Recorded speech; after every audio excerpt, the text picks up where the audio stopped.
Donc on va tout de suite passer la parole à Monsieur Mauvois, Roger Mauvois, pour une intervention intitulée « Géologie de la Martinique, nouvelle hypothèse ».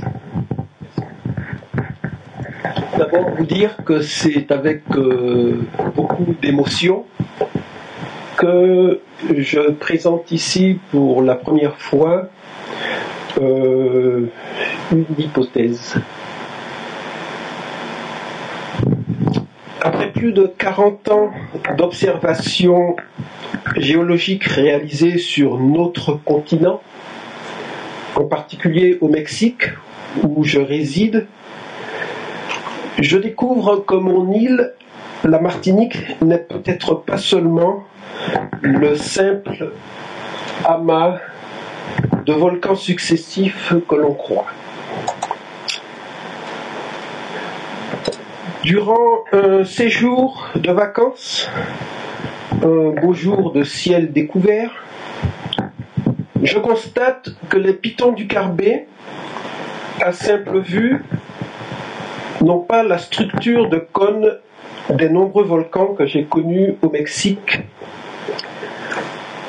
Au lieu de la forme typique en V renversé, j'observe entre le piton Lacroix et le piton du Mosée, vu de l'université à Schellcher, une forme concave que j'attribue à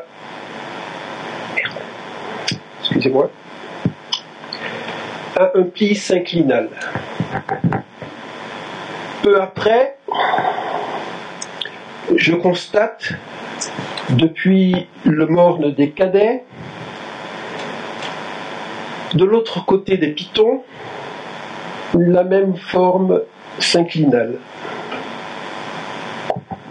Pour confirmer mon observation, je tente du Mexique une approche structurelle possible avec les 4 vieilles 1985 cartes géographiques de l'Institut géographique national IGN France à l'échelle 1/25 millième, scannées et montées sur le logiciel AutoCAD.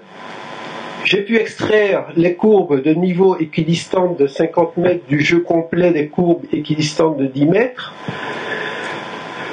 Faisant tourner l'image 3D obtenue, je constate que les roches des pitons gisent en plus strictement au-dessus d'un plan horizontal sur les roches des mornes avoisinants, exactement à 650 mètres d'altitude.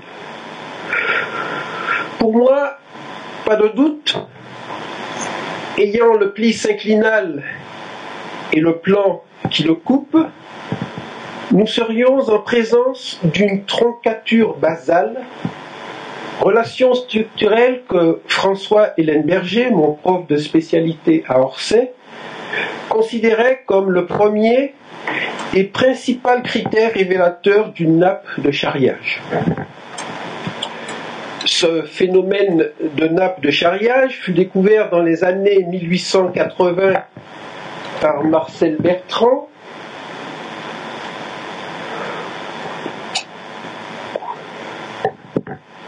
et consiste en l'exposition anomale de roches transportées les unes sur les autres sur des plans horizontaux, comme il est établi dans les Alpes. J'ai l'honneur d'avoir soutenu avec succès ma thèse de doctorat à Moscou en 1981 sur ce thème, montrant que la structure de la Sierra Madre del Sur du Mexique, cette région sud, consiste essentiellement en ce phénomène de nappe. J'ai depuis établi qu'il s'agit d'un rapport entre toutes les chaînes montagneuses du Mexique, que je qualifie sous le nom de Grande Cobijadura Mexicana, la grande nappe de charriage mexicaine.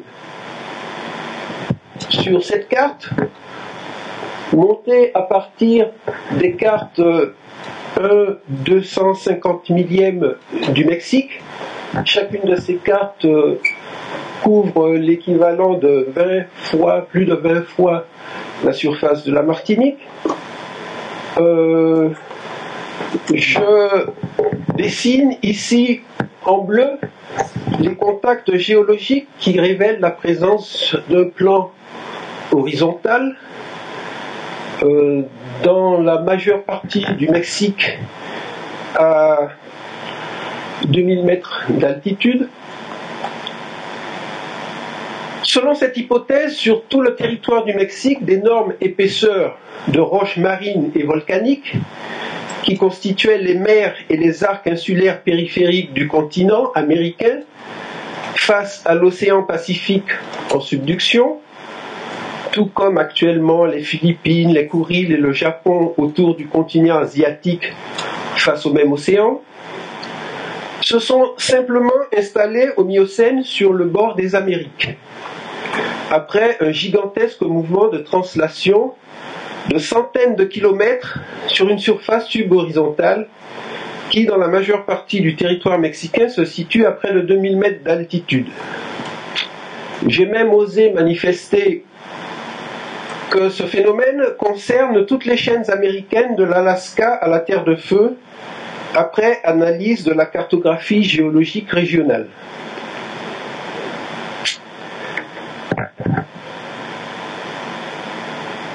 L'exemple du mont Wirikuta et de la Sierra du 14, Sierra del 14, illustre bien l'essentiel du phénomène de nappe de charriage au Mexique. C'est à mon avis un cas paradigmatique, comme le seront certainement les pitons du Carbet pour la Caraïbe. On y voit d'un coup d'œil la mer sur le continent. Je dis la mer, on peut aussi dire l'océan, certains l'appellent le géosynclinal mexicain. On y perçoit sans difficulté les discordances tectoniques et les disharmonies structurelles. Ici, vous avez un plan horizontal et on a très clairement la perception des couches inclinées sur ce plan. C'est un cas typique de troncature basale. On y perçoit sans difficulté les discordances tectoniques et les disharmonies, en particulier donc la troncature basale. On conçoit sans grand trouble que des roches calcaires jurassiques et crétacées puissent couvrir des roches sédimentaires continentales probablement cénozoïques. Ces roches en particulier incluent des conglomérats rouges continentaux inclinés et d'âge du Cénozoïque moyen et au Oligocène. Et on devine déjà une importante composante du phénomène, les brèches tectoniques de friction. Je vais en parler plus loin. Ici, pas besoin de faille verticale pour arranger les choses. On a presque tous les éléments qui définissent une nappe de charriage. Mais Wirikuta, cette montagne, est célèbre au Mexique pour bien d'autres raisons. C'est la montagne sacrée. C'est la montagne sacrée des peuples amérindiens Huichol, le lieu le plus à l'est de leurs terres ancestrales, l'endroit où naît et se renouvelle à chaque apparition du soleil l'univers tout entier. C'est la terre du Peyotl, ce lien sacré hallucinant avec l'esprit et les ancêtres. Cela vaut la peine des grands pèlerinages à pied sur des centaines de kilomètres depuis les hauteurs de la Sierra Madre occidentale. Ces peuples amérindiens n'habitent pas cette montagne et sur des centaines de kilomètres cheminent pour y accéder, pour venir y vénérer leurs ancêtres. Cela justifie la défense de ces terres arides contre les tentatives des entreprises minières canadiennes qui cherchent à tout prix et par n'importe quel moyen à exploiter des richesses du sous-sol, sans aucun respect. Wirikuta fait partie officiellement depuis 1998 du réseau mondial des sites sacrés naturels de l'UNESCO. Cela nous dit quelque chose? En fait, la nappe de charriage fut évidente dès 1836, puisque Joseph Burckhardt, célèbre géologue minier allemand, la dessina sans hésiter telle qu'elle au cœur de la Sierra del Catorce. Mais les nappes de charriage ne furent découvertes que 50 ans plus tard. Il la dessina, mais ne la connut pas. Ce dessin, pour moi, est extraordinaire. Il montre des plis de roches transportées, puisqu'elles sont coupées à leur base par ces fameuses troncatures basales, donc transportées où elles se trouvent en ce moment.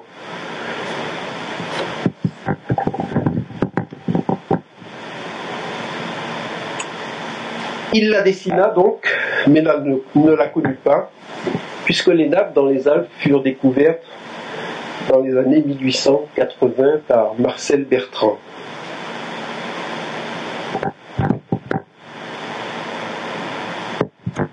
Donc, connaissez-la, la nappe. C'est grâce à Google Earth et ses images satellites en relief que l'on peut avoir cette vue aussi claire d'une nappe. Vous voyez ces roches grises au-dessus des roches rouges, brunes, continentales. Je n'insiste pas. Mais les géologues modernes ne la voient pas. Ils insistent à séparer ce qu'ils croient des incongruités par des failles verticales. Bon.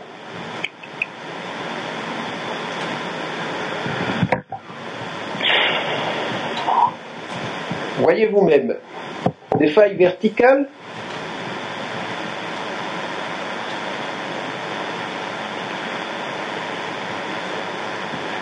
qui font, comme vous voyez, tout le tour de cette Sierra del Catorce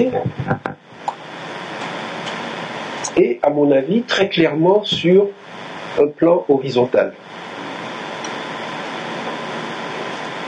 Vous venez de voir la nappe Charrier. Ils argumentent par cette vision de faille verticale un horst, c'est-à-dire que c'est montée des profondeurs. C'est là que réside la rupture de paradigme. On admet ou bien ce jeu bizarre de faille verticale dans tous les sens, même comme des courbes de niveau, ou bien un seul plan horizontal. Une faille verticale sur un relief représenté ici par des courbes de niveau coupe sans se dévier les courbes de niveau. C'est seulement un plan horizontal en rouge qui reproduit les courbes de niveau. Ne vous laissez pas tenter. Les pitons du Carbet, qui ne sont peut-être plus un volcan, ne sont pas non plus un horst. Parce qu'on peut chercher, si on établit le pli et la troncature basale, on peut chercher à expliquer ça, est-ce que c'est monté ou descendu, je ne sais pas. Si c'est une nappe, comme je pense, sachez que quand on parle de nappe de charriage, on peut trouver entre autres choses des relations extravagantes entre les roches, comme par exemple observer des roches plus vieilles au-dessus des plus jeunes. On peut avoir plusieurs plans de rupture de nappe l'une sur l'autre. Et surtout, on doit rencontrer d'énormes franges de roches broyées par la friction entre nappes s'étant déplacées les unes sur les autres. Ces roches broyées, c'est ce que l'on voit dégouliner sur les flancs de la Syrade 14C. Et c'est ce que je crois avoir observé à la Martinique. Suivant le comportement des courbes de niveau, j'ai d'abord identifié un autre plan subhorizontal régional marqué par une rupture de pente systématique sur toute la zone centre et sud de la Martinique, pratiquement entre 50 et 100 mètres au-dessus du niveau de la mer. C'est sur ce plan, plus accessible pour moi, que j'ai observé des brèches tectoniques, les roches de friction. Ces roches qui affleurent à mi-chemin entre Taupinière et le Diamant le sont tout simplement. Des roches cassées, broyées, disloquées, triturées, pulvérisées, comme celles qui résulteraient d'un phénomène de friction gigantesque à la base d'une nappe de charriage. Les brèches tectoniques se distinguent entre autres par l'évidence qu'après rupture des roches originelles, les fragments n'ont pas été transportés et redéposés.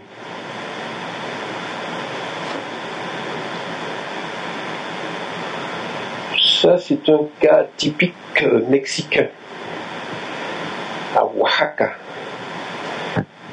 Vous voyez bien que ces deux fragments étaient unis dans un seul fragment aussi, et qu'elles n'ont pas été séparées ni transportées, il n'y a pas eu. Elles sont telles quelles rompues. Hein? Et puis regardez cet autre morceau. Ici, pour moi, c'est l'évidence fondamentale que ce fragment calcaire, ici avec du silex, a été recristallisé. Et on a très clairement ici l'expression du gradient thermique provoqué par la chaleur extraordinaire de cette boue rouge qui cimente les fragments.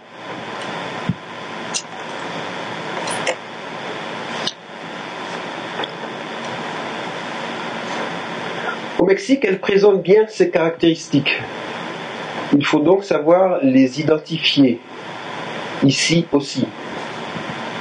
Pourtant, ces roches broyées, on les confond, on les ignore, puisque ce n'est pas consistant, on les méprise quand on croit que ce n'est qu'un matériel sans importance, surtout si, comme en Martinique, l'altération lui donne une apparence de sol superficiel. Attends, excusez-moi.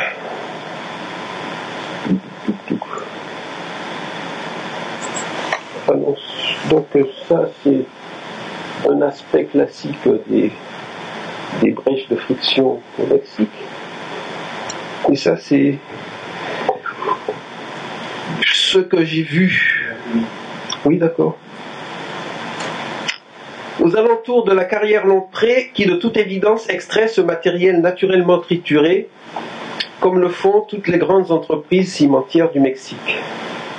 Ce sont des détritus de roches, si bien que personne, en toute raison, ne cartographierait cela. Ça passe donc inaperçu. Le phénomène qui les origine reste méconnu. En blague, un copain mexicain que j'ai pu convaincre et qui partage mon opinion, le docteur José Cruz Escamilla et moi-même, parlons de la basura, l'ordure quand nous rencontrons ces roches. Je crois avoir trouvé cette basura à Fontaine-Didier, peut-être aussi au pied de la falaise de Bellefontaine, et sûrement le plus bel affleurement de ces roches, à l'entrée d'une petite carrière sur les mornes qui dominent le cul-de-sac ferré entre le Cap Ferré et la Pointe Macré. Presque tous ces affleurements dans cette limite entre 50 et 100 mètres d'altitude. Vous conviendrez avec moi que si on démontre la consistance de cette relation qui me semble déjà évidente d'un plan subhorizontal constitué par des brèches tectoniques sous tout le complexe volcanique ancien de la Martinique, il sera facile d'émettre l'hypothèse de la constitution géologique du pays en nappes de charriage superposées.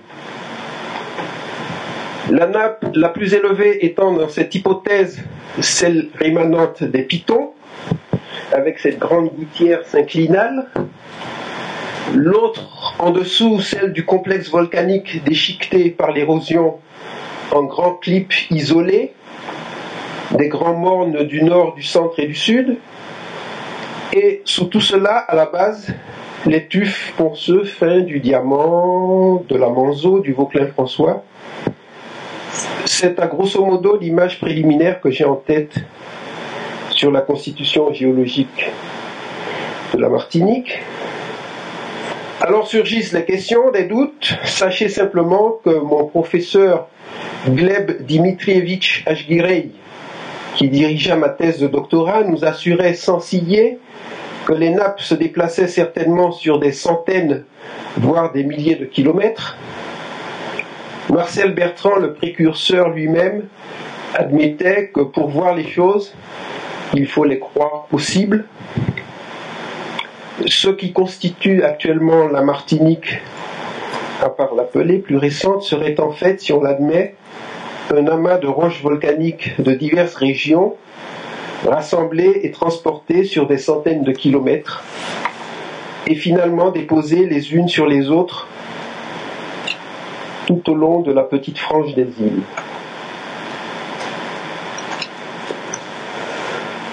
C'est loin de ce qui a été établi à ce jour. Bon, maintenant, si on veut raconter des histoires sur les volcans, il n'y a pas mieux qu'au Mexique. Merci.